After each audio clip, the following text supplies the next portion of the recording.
So guys देखिए अभी PT 365 आ गई है, तो ये ज़्यादातर एस्पिरेंट चूज़ करते हैं अपने करंट अफेयर्स के लिए अपने प्रीलिम्स एग्जामिनेशंस में। तो हम लोग आज इसमें से देखेंगे कि कौन कौन से बहुत इंपॉर्टेंट टॉपिक्स हैं जो अपने मोस्ट प्रॉब्ली आ सकते हैं UPSC 2023 के प्रीलिम्स एग्जामिनेशन में। देखिए वैसे तो मैं क्या कहता हूँ, मैं कोई गेस मास्टर नहीं हूँ, बट मैंने जहाँ तक मैंने कई सारे के एग्जामिनेशंस हैं पिछले एग्जामिनेशन, उसमें जैसे प्रिडिक्ट करता हूँ तो मेरे बहुत सारे क्वेश्चंस मतलब टॉपिक्स बहुत फंसते हैं और मेरे साथ के फ्रेंड्स भी यही कहते हैं। और मेरे साथ के जो फॉलोअर्स मतलब मेरे जो बहुत सारे फ्रेंड्स हैं और ये जो मेरे साथ प्रिपरेशन करते हैं या जो मुझसे टॉप पूछते रहते हैं कि कौन से टॉपिक्स आएंगे क्या आएंगे, तो वो काफ़ी कहते हैं कि मेरे टॉपिक्स बहुत ज़्यादा फंसते हैं। आपकी मतलब ये गेसिंग बहुत अच्छी है, खासकर टॉपिक्स के लिए, टॉपिक्स एंड क्वेश्चन को सॉल्व करने के लिए। तो मैं इसीलिए ये वीडियो बना रहा हूँ कि हम लोग देख सकते हैं कि अभी PT 365 के पॉलिटीज़ में हमें क्या क्या मेन सब्जेक्ट है जिनको बहुत अच्छे से पढ़ना है, कौन से सब्जेक्ट है जिनको सही से पढ़ना है और कौन से हैं जो आप हो सकता है कि नॉर्मल पढ़ के देखिए, नॉर्मल पढ़ के छोड़ सकें।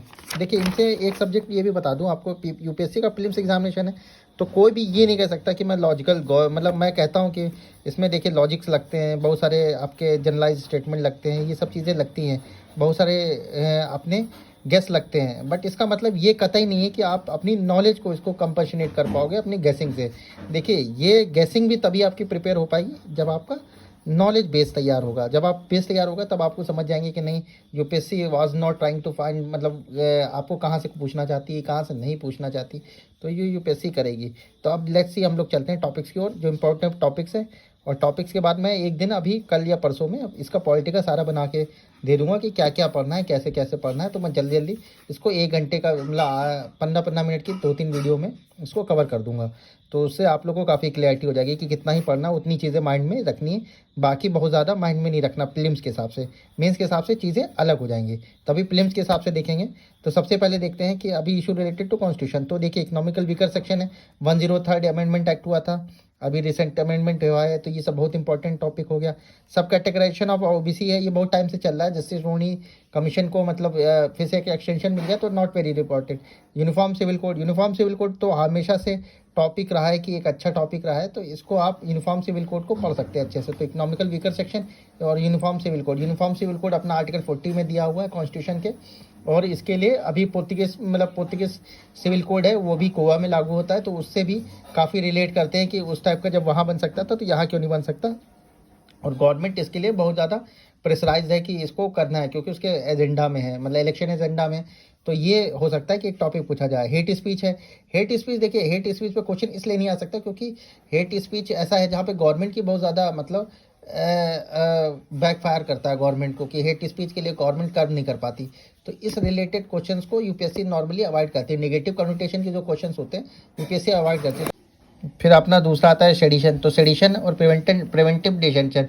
प्रिवेंटिव डिटेंशन देखिए आपको बेसिक्स बहुत पता होना चाहिए, इसके क्वेश्चन पर कभी भी पूछेगा तो बेसिक्स के ऊपर पूछेगा, बेसिक्स आपके क्लियर होने चाहिए। प्रिवेंटिव डिटेंशन के आर्टिकल 20 में आता है प्रिवेंटिव डिटेंशन, तो इसको आपको अच्छे से पढ़ लेना है। ये फंडामेंटल राइट के अंदर भी आता है, तो फंडामेंटल राइट हो गया, DPSP हो गया, ये हमेशा से एक क्वेश्चन आना ही आना है दोनों के बीच में। आजकल गवर्नमेंट बहुत फोकस है फंडामेंटल ड्यूटीज़ के ऊपर, तो फंडामेंटल ड्यूटी भी आपको पढ़ के जानी है कि फंडामेंटल ड्यूटीज़ कौन सी, क्योंकि गवर्नमेंट क्या है इन सब चीज़ों के ऊपर बहुत ज़्यादा फोकस कर रही है आजकल। तो देखिए उसके बाद आता है phone tapping, not very important.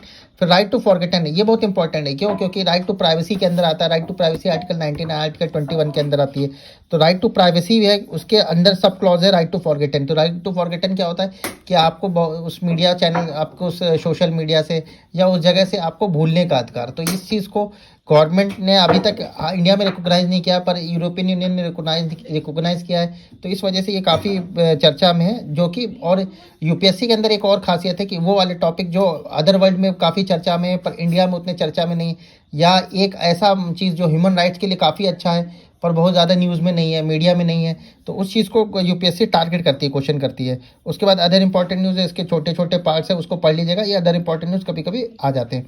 फिर देखिए functioning of parliament and state legislature में देखिए इलेक्शन ऑफ प्रेसिडेंट इंपॉर्टेंट है, पार्डनिंग पावर हमेशा से इंपॉर्टेंट, UPSC के लिए उतना खास इंपॉर्टेंट नहीं है। आजकल एक जजेस के ऊपर भी, जजेस और एडवोकेट्स के ऊपर काफ़ी फोकस करिए, तो वो पढ़ लीजिएगा। लोकपाल एंड लोकायुक्त बहुत नॉर्मल टॉपिक है, इस साल कुछ ऐसा खास नहीं हुआ, नहीं कोई ज़रूरी नहीं। पार्लियामेंट कमिटीज ऑलवेज से मतलब हमेशा से एक इंपॉर्टेंट टॉपिक रहा है पार्लियामेंट कमिटीज़, और पार्लियामेंट के ऊपर एक क्वेश्चन आता ही आता है। उसके बाद आप देखिए अब डेलीगेट लेजिस्लेशन और पंचायत है। पंचायत एक बहुत इंपॉर्टेंट टॉपिक है क्योंकि ये थर्ड लेयर ऑफ गवर्नमेंट है, अपना 73rd 74 अमेंडमेंट एक्ट आपको पूरा कंप्लीट होना चाहिए, इसमें पढ़ा होना चाहिए, 11 शेड्यूल 12 शेड्यूल हमेशा याद होना चाहिए, और इसको related to 5th and 6th schedule. तो इससे क्या है आपका वो हो जाएगा। फिर उसके बाद क्या है अपना हम देखेंगे कि सेंटर स्टेट रिलेशन, मतलब इसके बाद अदर न्यूज़ है वो पढ़ लीजिएगा थोड़े बहुत, ये इंपॉर्टेंट है। सेंटर स्टेट रिलेशन में रिफॉर्म इन शेड्यूल और यमुना ब्रिज ये कोई ज़्यादा इंपॉर्टेंट नहीं। तो 7 शेड्यूल में जो रिफॉर्म हुए हैं, लाइक मतलब जीएसटी चेंजेस हुए हैं, ये सब चेंजेस हुए, बहुत सारे टॉपिक मतलब जो सब्जेक्ट थे वो इधर से उधर हुए, तो उनको आप एक बार नज़र डाल लीजिए कि रिसेंटली में कौन थे और प्रीवियसली कौन कहाँ पे था। जुडिशरी में पीआईएल है, पीआईएल इतना इंपॉर्टेंट नहीं है, ट्राइब्यूनल हो गया, और अपॉइंटमेंट ऑफ जजेस। देखिए इसका अपॉइंटमेंट ऑफ जजेस ये 5 स्टार क्वेश्चन है। क्यों 5 स्टार क्वेश्चन है? क्योंकि ये अभी बहुत ज़्यादा क्लैश है गवर्नमेंट के बीच में और जुडिशरी के बीच में, एग्जीक्यूटिव एंड जुडिशरी के बीच में, जो कॉलेजियम सिस्टम को लेके कि गवर्नमेंट वांट्स टू मतलब enter in a participation of selection of जजेस, बट यहाँ पे क्या है जजेस चाहते हैं fully autonomy in the selection of जजेस। तो इस वजह से यहाँ पे प्रॉब्लम है। तो इस वजह इसको पढ़ लेना है कि अपॉइंटमेंट कैसे हुआ था, फर्स्ट जज केस क्या है, सेकंड जज केस क्या है, थर्ड जज केस क्या है, तो ये सब पढ़ लेना है। उसके बाद है प्रिजन रिफॉर्म अभी एक लेटेस्ट टॉपिक है। 2-3 साल से प्रिजन के ऊपर क्वेश्चन पूछे जाने लगे, काफ़ी टाइम से ये टॉपिक बहुत छूटा रहता था अपना, तो इस टॉपिक को अब यूपीएससी ने पूछना चालू कर दिया है। फिर लीगल सर्विस अथॉरिटी, देखिए ये टॉपिक हमेशा से हर दूसरे साल तीसरे साल में आता है, और ये लीगल सर्विस अथॉरिटी क्या है, गवर्नमेंट का बहुत अच्छा इनिशिएटिव है, गवर्नमेंट जुडिशरी का ये कंबाइन, तो इसको यूपीएससी काफ़ी फोकस करती है। फिर live streaming on constitution pages, बहुत ज़्यादा प्रॉबिलिटी है इसको आने की, तो ये मैं 5 स्टार मार्क में रखता हूँ कि 5 स्टार में आ सकता है। फिर देखिए एंटी डिफेक्शन लॉ, देखिए इस साल महाराष्ट्र में एंटी डिफेक्शन हुआ है, अभी उसके ऊपर सुप्रीम कोर्ट में कॉन्स्टिट्यूशनल बेंच चल रही है महाराष्ट्र में। तो ये एंटी डिफेक्शन लॉ आर्टिकल मतलब अपना जो शेड्यूल 10 के अंदर है, 51st अमेंडमेंट एक्ट है, तो इसके अंदर आने के चांसेस हैं। फिर साइमल्टेनियसली इलेक्शन है, नॉर्मल है, आ भी सकता है नहीं भी आ सकता, बहुत ज़्यादा इंपॉर्टेंट नहीं है। फिर अपना डिलिमिटेशन कमीशन है, क्योंकि अपना उसमें जम्मू कश्मीर में डिलिमिटेशन हो रहा है, तो डिलिमिटेशन को मतलब इसको करने के लिए डिलिमिटेशन कमीशन के बारे में पूछा जा सकता है कि अपना इलेक्शन कमीशन और डिलिमिटेशन कमीशन कैसे कर सकता है। इलेक्टोरल बॉन्ड नॉर्मल है, इस टाइम कुछ ऐसा नहीं हुआ जो पूछा जाए। फिर अपॉइंटमेंट ऑफ इलेक्शन कमिश्नर, ये बहुत इंपॉर्टेंट टॉपिक, ये 5 स्टार क्वेश्चन है, इस साल आना ही आना है ये क्वेश्चन। क्योंकि अभी इसमें सुप्रीम कोर्ट ने एक अपना केस का वो दिया है कि सीएसी को अपॉइंट करने के लिए कमेटी बनेगी, जिसमें पीएम, एलओपी एंड सीजीआई रहेंगे, मेंबर रहेंगे, और वो अपॉइंट करेंगे अब सीएसी को, और इलेक्शन कमिश्नर की पावर्स को भी सीएसी के बराबर कर दिया है, तो ये बहुत इंपॉर्टेंट है। सोशल डेमोक्रेसी क्वेश्चन में भी पूछा जा सकता है, 2 स्टार है। तो उसके बाद क्या है, अब अपना आता है इंपॉर्टेंट लेजिस्लेचर एंड बिल। तो मल्टी स्टेट कोऑपरेटिव बिल से, कोऑपरेटिव हमेशा एक अच्छा टॉपिक रहा है, कोऑपरेटिव नया मिनिस्ट्री भी ना, पिछले साल क्वेश्चन नहीं पूछा गया, तो यूपीएससी माइट भी इस साल क्वेश्चन इसके ऊपर पूछे। फिर एफसीआरए एक बहुत बड़ा मतलब एफसीआरए के बहुत सारे रूल चेंजेस किए, एनजीओ को बहुत टाइट किया गया है, तो इस वजह से एफसीआरए भी हो सकता है कि एफसीआरए के ऊपर क्वेश्चन पूछ लें। फिर model Tennessee act, not very important, ठीक है। क्रिमिनल प्रोसीजर आइडेंटिफिकेशन रूल, ये भी एक 4 स्टार तो अपना क्वेश्चन है कि 4 स्टार होगा, अपना एफसीआरए होगा 5 स्टार होगा, अपना क्या कहते हैं appointment of election commissioner 5 star हो गया, एंटी डिफेक्शन एक्ट 5 स्टार हो गया।